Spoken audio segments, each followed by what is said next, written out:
What if the single reason you still have belly fat has nothing to do with how hard you were trying? What if the diet you have been suffering through, the cardio you have been grinding out, the meals you have been skipping, the calories you have been counting with obsessive precision, what if none of that was ever going to work? Not because you were doing it wrong, but because you were solving the wrong problem entirely.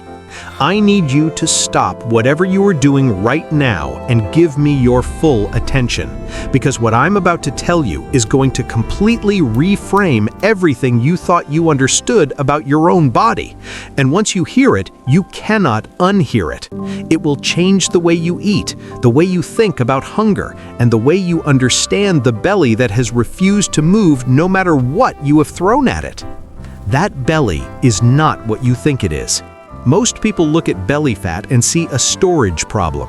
Too many calories in, not enough burned off. Simple math, they say. Eat less, move more, and eventually it disappears. That logic sounds reasonable. It sounds scientific, and it is almost completely wrong when it comes to the specific type of fat that wraps around your midsection and refuses to leave. The fat you are dealing with is not subcutaneous fat, the soft fat that sits just beneath your skin. That fat, while frustrating, behaves relatively normally. It responds to caloric deficits over time. It is passive. It waits. What you are carrying in your midsection is something fundamentally different. It is called visceral fat. And visceral fat does not wait. It acts. It communicates. It fights back. Visceral fat is not stored energy sitting quietly in your abdomen waiting to be burned off during your next workout. It is a metabolically active tissue, a living, functioning, hormonally aggressive organ that has its own blood supply, its own cellular machinery, and its own survival agenda that it pursues 24 hours a day, whether you are awake or asleep. It wraps itself around your liver, your pancreas, your intestines, and your kidneys like a biological parasite that has made a permanent home inside your body. And every single hour of every single day, this tissue is doing something that most people never learn about and never see coming. It is releasing chemicals directly into your bloodstream. Not occasionally, not in response to stress or overeating. Constantly, relentlessly, without pause. These chemicals are called cytokines. They are inflammatory signaling molecules, and when they flood your system, something catastrophic begins to happen at the cellular level. Every cell in your body, from your muscle tissue to your liver to your brain, begins to lose its ability to respond to insulin correctly. This is called insulin resistance, and insulin resistance is the hidden engine behind almost every frustrating fat loss failure you have ever experienced. Here's what insulin resistance actually means for your body in plain terms. When you eat food, your blood glucose rises. Your pancreas detects this and releases insulin to escort that glucose into your cells for energy. That is the normal process. That is how a healthy metabolism works. But when your cells are inflamed and insulin resistant, they stop listening. The glucose knocks at the door of your cells and the cells do not open. Your pancreas, sensing that glucose is still flooding your bloodstream, panics and produces even more insulin to compensate. And here's where everything gets catastrophically worse. Insulin is not just a blood sugar regulator. It is the most powerful fat storage hormone in the entire human body. When insulin is high, your body receives one clear biological instruction: store fat. Do not burn it. Store it.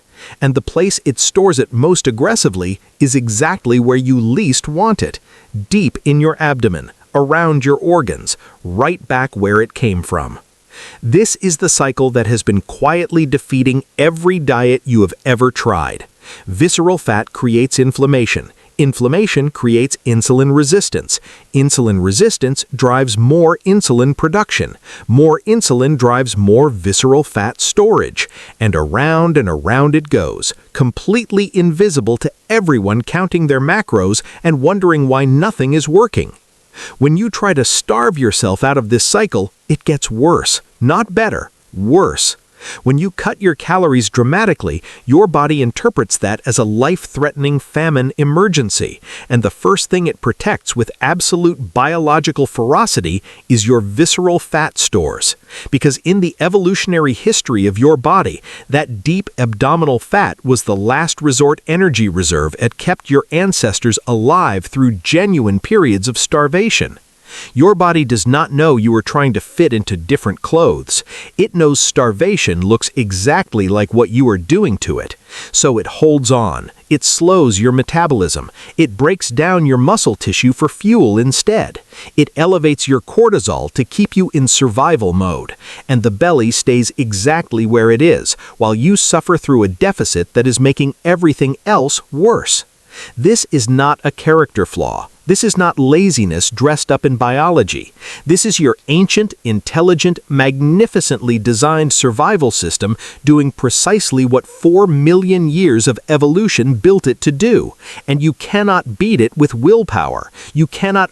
There is a system in your body that nobody talks about in fat loss conversations, and it is responsible for more belly fat than most diets combined. It is your stress response system, and specifically the hormone at the center of it, cortisol. Cortisol is produced by your adrenal glands in response to stress, any stress, physical stress, emotional stress, financial stress, the stress of poor sleep, the stress of skipping meals, the stress of too much screen time, the stress of chronic low-grade anxiety that has become so normalized you no longer even register it as stress.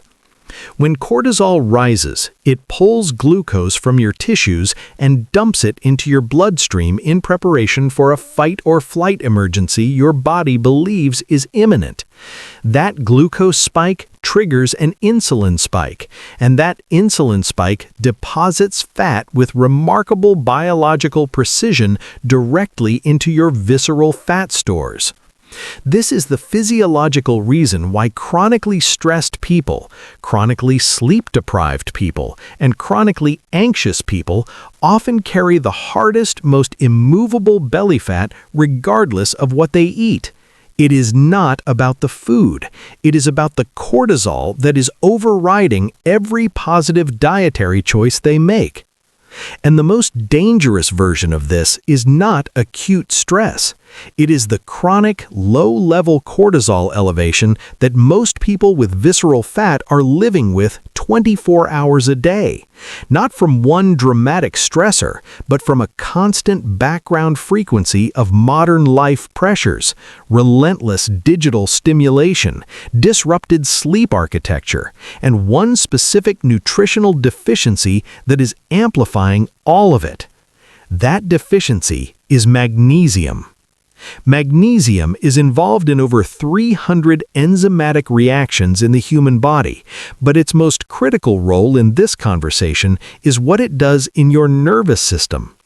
Magnesium binds to GABA receptors in the brain. GABA is your nervous system's primary inhibitory neurotransmitter. It is the braking system, the off switch, the biological mechanism that allows your stress response to deactivate after a threat has passed. Without adequate magnesium, your brain cannot activate GABA properly. The braking system fails. Your stress response cannot fully disengage even when your environment is safe, even when you are lying in bed, even when nothing is actually wrong. This is why magnesium-deficient people lie down exhausted and cannot quiet their minds, why they wake after 7 or 8 hours feeling unrested, why they crave salt and crunch constantly, why their baseline anxiety feels like a low-level hum that never fully stops. These are not personality traits. These are symptoms of a nervous system that cannot break. And magnesium deficiency is extraordinarily common in modern populations because the foods highest in magnesium, seeds, legumes, leafy greens, and whole grains, have been progressively displaced from the modern diet. Researchers studying this pattern have described it as a widespread, silent epidemic with profound metabolic consequences. The most concentrated whole food source of bioavailable magnesium on Earth is something most people walk right past in the grocery store without a second thought: pumpkin seeds. A small quarter-cup serving of raw pumpkin seeds delivers a substantial dose of magnesium directly to the GABA receptors your nervous system has been starving for. Within days of consistent intake, people report a quieting of the background mental noise. Sleep becomes deeper and more restorative. The constant low-grade craving for salt or sugar diminishes. Morning energy begins to stabilize. But here is what is actually happening biologically. As magnesium restores GABA function, your baseline cortisol begins to fall. Slowly, measurably, consistently. And as cortisol drops, the chemical instruction to store fat in your visceral region weakens. Not because you changed what you ate for dinner, because you changed the hormonal environment your entire body is operating inside. And here, I want to ask you something that will tell you a great deal about your own body chemistry right now. When stress hits you hard, when exhaustion sets in and your willpower collapses, what do you reach for? Are you someone who craves something salty? Chips, crackers, pretzels, anything with a satisfying crunch and a hit of sodium? Or are you someone who reaches for something sweet? Chocolate, bread, anything that spikes your blood sugar fast? Think about your honest answer, because these two cravings are not the same biological signal dressed differently. They are pointing at entirely different systems. If you consistently crave salt under stress, that is almost always a signal from your adrenal glands. Chronically elevated cortisol depletes sodium and other minerals rapidly. Your body craves salt because it is mineral depleted and